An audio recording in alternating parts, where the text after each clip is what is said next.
Hello my dear student, welcome to the platform of the academy. बच्चों, आज के वीडियो में मैं बायोलॉजी का एक important topic reflex action and reflex arc आपके साथ डिस्कस करने वाली हूँ। बायोलॉजी में कंट्रोल कोऑर्डिनेशन में ये जो टॉपिक है reflex action and reflex arc आपके बोर्ड एग्जाम के लिए बहुत इंपॉर्टेंट है। और समझते हैं रिफ्लेक्स एक्शन होता क्या है।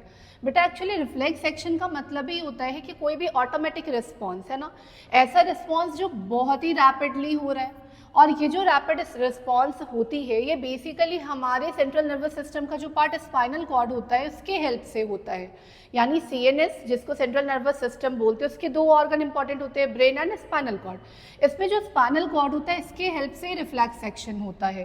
किस तरीके से होता है? तो हमारे एक्सटर्नल एनवायरनमेंट से जो भी फैक्टर यानी स्टिमुलस के फॉर्म में आ रहा है और उससे आप क्या कर रहे हो, रिस्पॉन्स दे रहे हो उसके लिए, वो एक्शन क्या कहलाता है? रिस्पॉन्स वाली एक्शन ही रिफ्लेक्स कहलाती है। जैसे कि आईज का ब्लिंकिंग करना है ना, कफ का आना, स्नीजिंग का आना, ये सब क्या है बेटा? रिफ्लेक्स एक्शन है। यानी कोई भी एक्सटर्नल फैक्टर, कोई भी स्टिमुलस जिसके रिस्पॉन्स में आप उससे रिस्पॉन्ड कर रहे हो, कफिंग आ रही है, स्नीजिंग आ रही है, आईज में ब्लिंकिंग हो रही है, तो ये रैपिड रिस्पॉन्स ही क्या कहलाता है? रिफ्लेक्स एक्शन कहलाता है। अब यहाँ पर किसी भी तरीके का कॉन्शियस थॉट्स नहीं होता, यानी आप सोच के इस एक्शन को नहीं करते हो, ये एक्शन हो जाता है। लाइक ब्लिंकिंग ऑफ आइज क्या है? आप सोच नहीं रहे हो, आपके आइज के सामने अचानक से कोई भी शार्प ऑब्जेक्ट आ जाए तो आप क्या करोगे? आइज ब्लिंकिंग करोगे।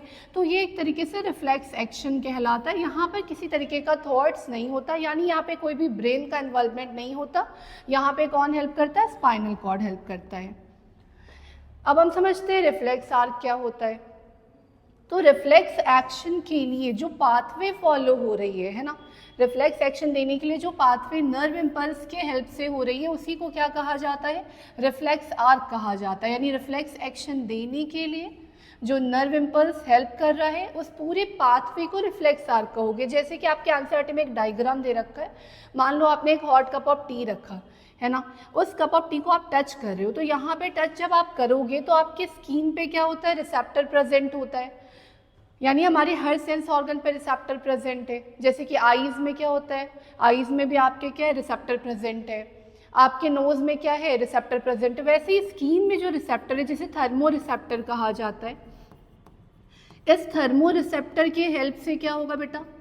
आप रिस्पॉन्ड करोगे। अब ये रिसेप्टर की इंफॉर्मेशन कौन लेकर जाएगा? सेंसरी न्यूरॉन, है ना। यानी सेंसरी न्यूरॉन ने सेंस ऑर्गन से इंफॉर्मेशन लेकर गया और ये इंफॉर्मेशन के हेल्प से आप क्या करोगे? रिस्पॉन्ड करोगे। तो यहाँ पर जो रिफ्लेक्स आर्क है, यहाँ पे सेंस ऑर्गन भी इन्वॉल्व होता है, सेंसरी न्यूरॉन भी इन्वॉल्व होता है, आपके स्पाइनल कॉर्ड भी हेल्प करते हैं, मोटर न्यूरॉन भी हेल्प करता है। और जो ऑर्गन इससे एक्ट कर रहे हैं, यानी मसल्स अगर एक्ट कर रहा है ना, तो इसी पूरे प्रोसेस को, है ना, इस रिफ्लेक्स एक्शन को देने के लिए पूरी जो पाथवे फॉलो हो रही है उसी पूरे पाथवे को क्या कहा जाता है? रिफ्लेक्स आर्क कहा जाता है। यानी यहाँ पर आपका सेंट्रल नर्वस सिस्टम का brain and spinal cord both involve होता है और जब ब्रेन को मैसेज जाती है तब ये एक्शंस होता है। तो इसी को आप क्या बोलोगे? रिफ्लेक्स आर्क बोलोगे। It mean the pathway that is taken by nerve impulse in the process of reflex action that is known as reflex arc. I hope कि आपको reflex action and reflex arc अच्छे से समझ में आया होगा। Next video में हम नेक्स्ट टॉपिक डिस्कस करेंगे। Thank you.